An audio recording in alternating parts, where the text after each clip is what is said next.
Good afternoon, everybody. Today's lesson is going to be on the general ledger of the CRJ of a trading business, and I'm going to show to you how easy it is to actually post this to the ledger. Things to remember when we post to the ledger. Number one, the general ledger consists out of two parts. The first one is the balance sheet account section. That is your assets, your owner's equity, and your liabilities. And the second part is your nominal account section. That is your income and your expenses. Then you must also remember that a general ledger has two sides, a debit side on the left hand and a credit side on the right hand. So let's first look at the two sections. First section that we looked at is the balance sheet account sections. Remember that it's your owner's equity like capital and drawings, your fixed assets like land and buildings, vehicles and equipment, your current assets like bank cash float and petty cash, and then your liabilities like bank overdraft, creditors and loans.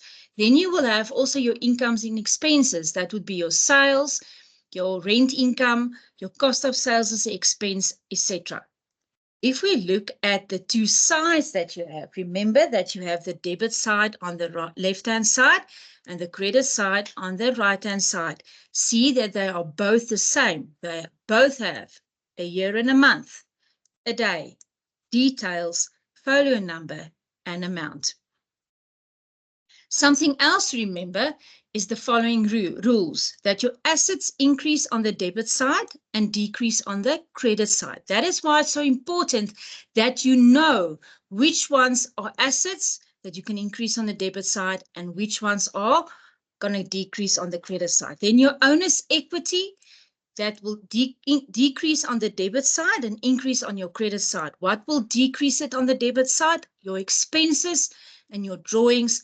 And what will increase it will be your capital and your income. And then your liabilities that increase on the credit side and decrease on the debit side. Now, what knowledge do you already have? Last year, when we posted the CRJ, we said our most important column is bank. Bank is a asset. Assets is that increased debit, and the rest of the accounts is credited. So that knowledge you already have. So if we post to the ledger, let's see what information is important. Number one, you have to know the date. For instance, if you post the sundry accounts, you need the exact date.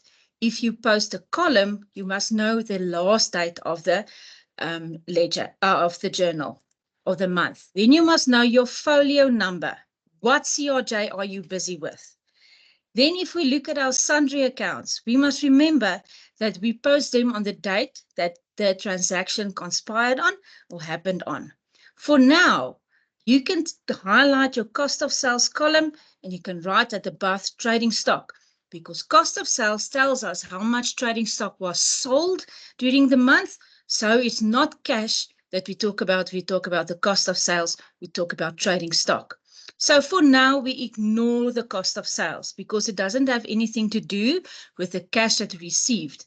Our most important column is still bank, but to get bank now, we will say sales plus our sundry accounts, and that will give us the bank total. So in this case, the 36,000 plus the 106,200 will give you 142,200. So bank is still debited and the rest is still credited except for cost of sales, because cost of sales has nothing to do with the cash. So how does it look? Bank is still day and year and month to 2023, March on the 31st, total receipts, your folio number CRJ3, 142,200. The first column after that was our sales column. So 2023, the March the 31st, bank CRJ 36,000. And then we come to our sundry accounts. Remember the day that the transaction conspired on. So this one will be capital bank CRJ 100,000. Rent income was on the 14th, bank CRJ 5,000 Rand. And in this case, the interest on current account was also on the 31st. So bank is debited and the rest of the columns is credited. What happens to cash cost of sales? Again, what is important? The day. the folio number, and then the sundry accounts. But then cost of sales is your trading stock, as we said. Cost of sales tells us how much trading stock was sold. So now we look at cost of sales. What do you know? Cost of sales is the expense. So expense decreases your owner's equity. That's why it is debited. What is it always linked to? What does it tell you? It tells you that your trading stock was sold, and your trading stock is an asset that decreases.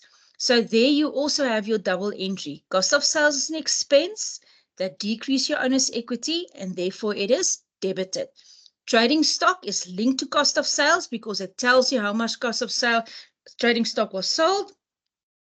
Trading stock is an asset, and if you sell that asset will decrease. So how will it look? There we have it. Cost of sales is our expense.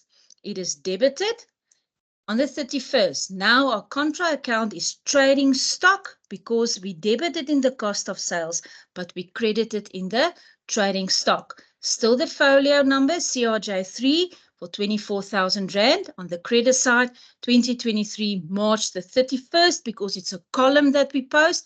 Where does it come from? From cost of sales, CRJ3 for 24,000 Rand. So what must we remember about the CRJ when you post it? Bank is our most important column. Bank is debited, the rest is credited, except for cost of sales, because cost of sales tell us how much trading stock was sold. Trading cost of sales is an expense, cost of sales is debited, and it's credited in trading stock. So now we're going to look at the important links. Please remember to complete the attendance register. Here are the link to the quiz, as well as the QR code. Test yourself, see how you will do. Thank you for your attention.